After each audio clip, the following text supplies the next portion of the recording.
xuusul xam ngeen de par la culture l'expérience que vous avez que réew mënul développer sans l'industrialisation mënul ne faut pas se leurrer c'est très beau ce que vous exposez ici et je vois beaucoup de marques qui ne sont pas des marques sénégalaises d'origine et aujourd'hui danoo war am des marques sénégalaises ça veut pas pour autant dire que dañuy retourner wu renfermer wu sur nous-mêmes mais il est important que ñu am ay industries yu promouvoir la marque sénégalaise ci lépp lu mu mën a doon meew mi dëwlin bi lépp lu mu mën a doon parce que am na ñaari mbir yu muy indi dina indi xëy dina indi aussi accroissement de la richesse c'est-à-dire contribution ci PIB day am solo et ku nekk xam na ni c'est à ce niveau que la croissance est durable parce que type de croissance bi ñuy am bi nit ñi di wax le plus souvent croissance la bu basé sur les investissements publics de ce fait d'une année à une autre suivant ce que l'État met da ngay gis mu am une différence une évolution en dents de scie mais industrie bu juree mbir moomu day juraat mbir et loolu mu jot a jur autour rek ce qu'on appelle les emplois indirects ainsi de suite mënoo xam lu muy tooy donc man ce que j'ai dit au cadre quand il faisait le séminaire un séminaire qui a réuni 300 cadres parce que dans mon approche il n'était pas du tout question même bu fekkee yàlla def na ma bokk ci élaboration wu programme wu candidat bu dem 3 fois à une élection présidentielle dans mon approche il n'était pas question ma toog di bind livre bëgg xam ku ne ci sa domaine bëgg la fa gën a xam parce que j'ai beaucoup de respect ci sama domaine et c'est pourquoi j'ai énormément et autant de respect ci domaine ku nekk moo tax mu ni 300 cadres champion domaine ku nekk ñëw indi sa xalaat te la nga xam ni moom ngay xëy guddeeg bëccëg pour ñu mën a xool programme boobu ñu tuddee Sénégal bon à vivre et beau à voir ñu ngi koy exécuter et industrialisation dafa nekk au cœur de sorte que bu ñu yàlla joxee réew mi daanu fexe ba defaraat structure de l'économie sénégalaise actuelle parce qu'il y a des paradoxes nous sommes plus de 50% voire 60% yi nga xam ne ñoo ngi ci primaire bi et sa contribution au PIB reste relativement faible on est à 15% au grand maximum au tertiaire nous sommes pas nombreux à ce niveau mais moom mooy gën a contribuer ci PIB bi et paradoxe bi à ce niveau c'est que ci tertiaire bi on est plus employé qu'employeur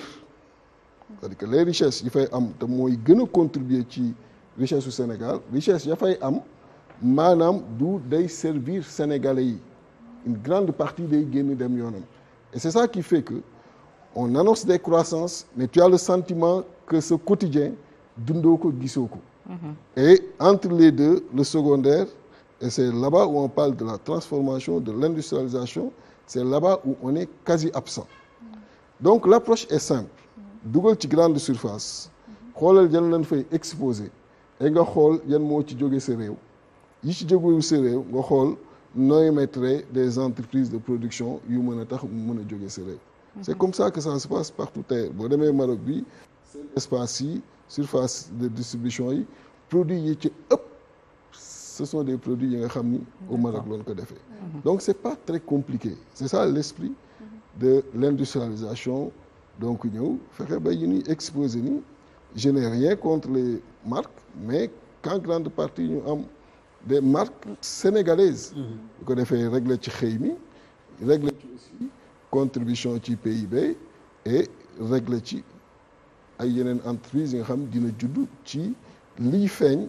ci koom-koom ci entreprise yooyu paradoxe pour paradoxe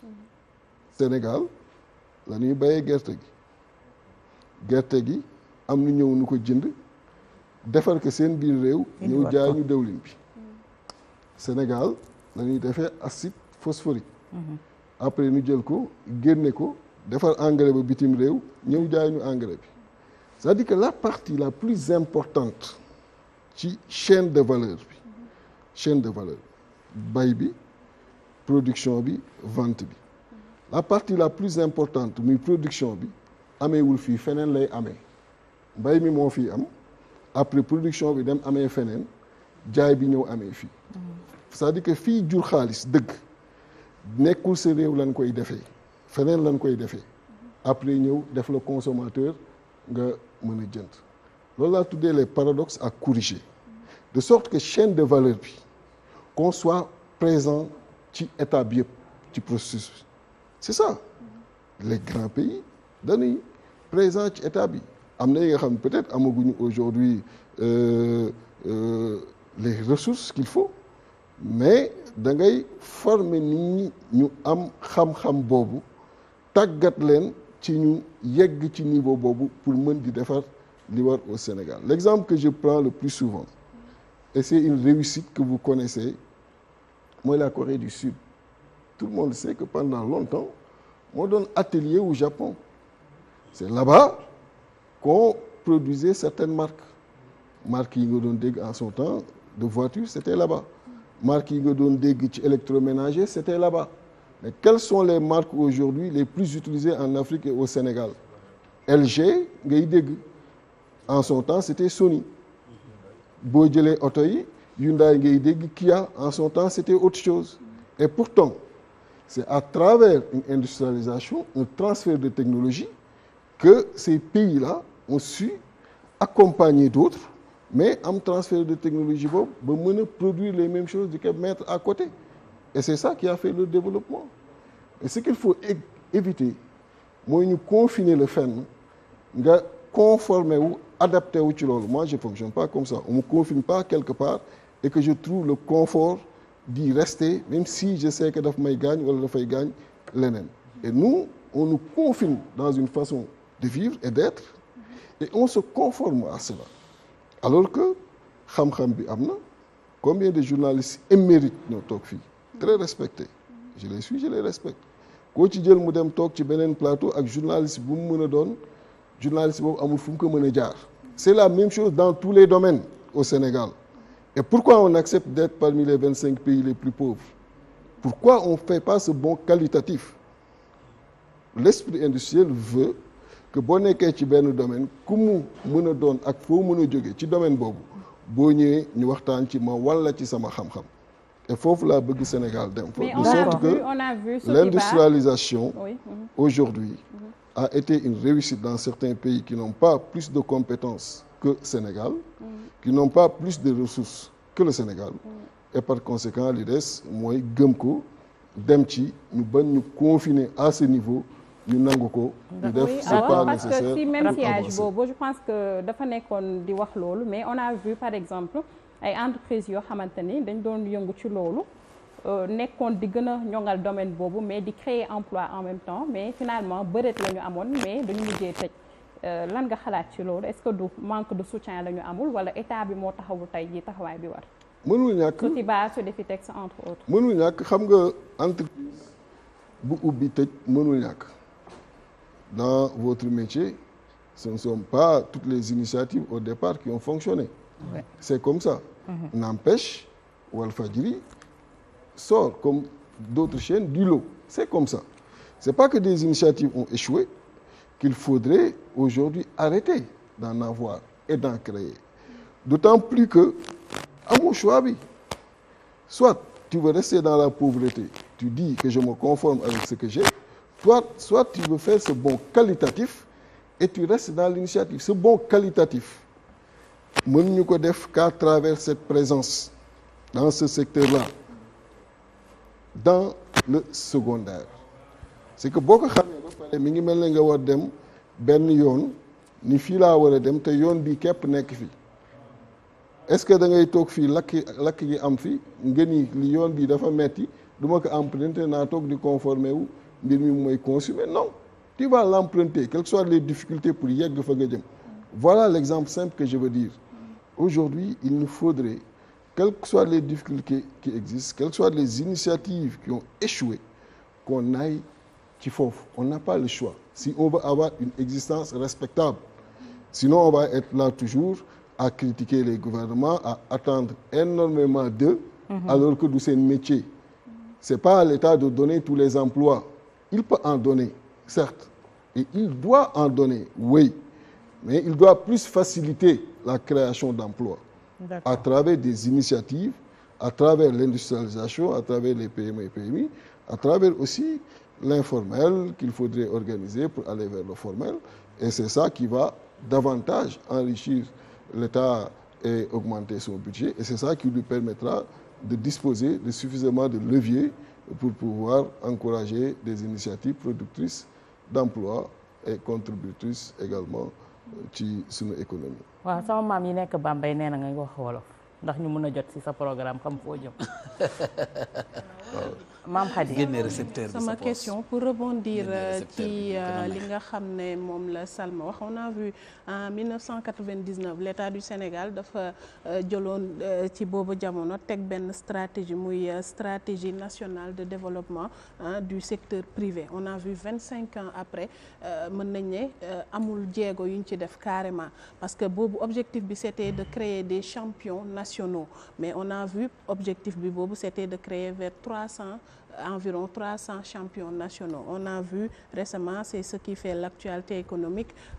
secteur privé bi ñoom jëlal nañ ko seen bopp en charge pour ne dañuy jéem a fexe loolee créer 300 champions nationaux mais on a vu problème yi am souvent mooy jàppandal bi jógee ci état bi jógee ci secteur privé bi yow par exemple tey jii nii boo toogee ana nan nga fas yéene ko daal di def beneen question bi si vous voulez mën naa ci dem wala nga répondre bàyyi ko mu répondre bi après on fera un autre tour Diéthié. Merci beaucoup. C'est pour dire que les initiatives effectivement ne manquent pas mais l'accompagnement de l'État ensuite mu donne l'orientation effectivement politique de l'État parce que des effets d'annonce on en connaît des déclarations d'intention on en connaît également mais peu suivi d'effets et peu suivi de suivi et c'est à ce niveau-là qu'il faudrait agir parce que tey boo dee xool initiative yooyu créer des champions il faut en créer boo demee au niveau des télécommunications au niveau des banques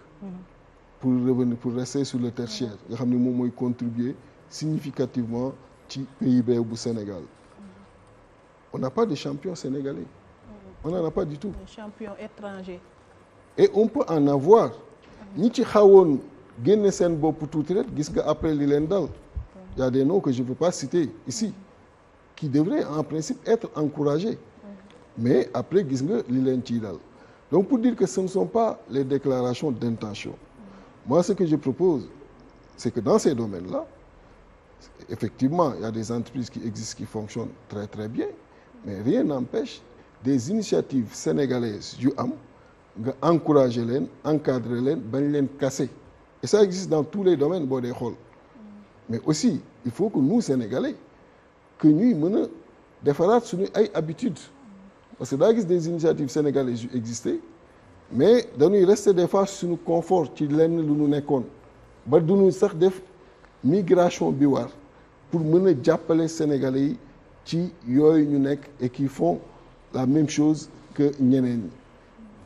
et bëgguma citer pour particulariser mais comprendre ngeen que par exemple si je prends le domaine des télécommunications mais am na ay Sénégalais yu teg ay boo jëlee ne serait-ce que la téléphonie am na ñu teg ay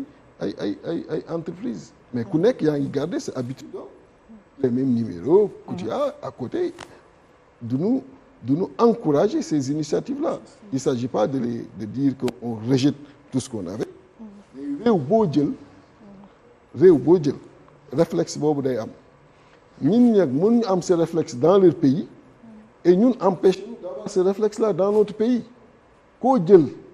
y a un minimum de protectionnisme qui existe pays boo jël cité leen ma boo leen bëgg ci àdduna bi je vous mets à défi y a ce minimum voilà donc je veux dire par là que qu'il faut que ñu migrer vers ça et moi c'est ça que je prône je ne dis pas que je serai un président qui va dire à tout le monde partez on n'a plus besoin de vous non tout le monde va rester mais quand même quand il y a des initiatives locales ces initiatives également dans leen encourager développer leen mais aussi demander leen à ce que la qualité de service mën a égaler qualité de service yu ñeneen parce que fi ma nekk sànq la jógee fa Grand Yoff di def sama caravane ñu ñëw ci inondation yi xam nga foofu heure bu tawee day inondé la banlieue heure bu tawee inondé je leur disais que li may wax nii nag j'interpelle tous mes amis tous mes collègues ingénieurs et techniciens parce que nous avons la même expertise que les colons qui étaient là ba nga xam ni ñoom réussir nañu fële ville infrastructure yi ñu fi bàyyi ak lu mu mën a taw bu tawee quelques heures après du am inondation ñun toutes les infrastructures qu'on a faites après la colonisation c'est là-bas où tu as les inondations. C'est ça. On peut pas me dire que c'est un manque d'expertise je les connais parce que je suis du domaine on est très experts dans ce sens mais méga experts dans ce sens et si les politiques publiques font que bu 50 milliards waree dem fii après ci suuf nit jaar fa ni damaa am meeting damaa am lii damaa am lële nga jël 10 milliards jox ko mu dese 40 milliards nga defar li nga xam ni répondre aux normes li muy jur mooy lii c'est-à-dire que tu as l'impression d'avancer tu as l'impression que tu vises tu as des infrastructures mais 10 ans après tu reprends la même chose la nga ko defoon c'est-à-dire que tu remets 40 milliards parce que on t'a pris 10 milliards donc 10 ans après ça te revient à 80 milliards alors que ça devait te revenir à 50 milliards mais benn instant on a pris c'est un exemple très simple. D'accord. Pour dire que je termine là-dessus pour dire que il faudrait même si on encourage les initiatives privées nationales que la qualité soit là parce qu'il ne s'agit pas de question de fierté nationale je suis pas dans ces débats-là mais question d'intérêt national et d'intérêt national mooy faire en sorte que keneen li nga ko soxlaa ci mu def ko pour que population yi mën ci gis seen bopp yow aussi bu la joxee nga def la même chose pour que population yi mën ci gis seen bopp bu fekkee loolu am na rek mais jàmm day am. parce que li tax mooy rester foofu mooy pour lu jëm ci wàll indi ay jàppandal suñ ko mënee waxee noonu ci création d'entreprise parce qu'on a vu qu'au Sénégal en termes de ratio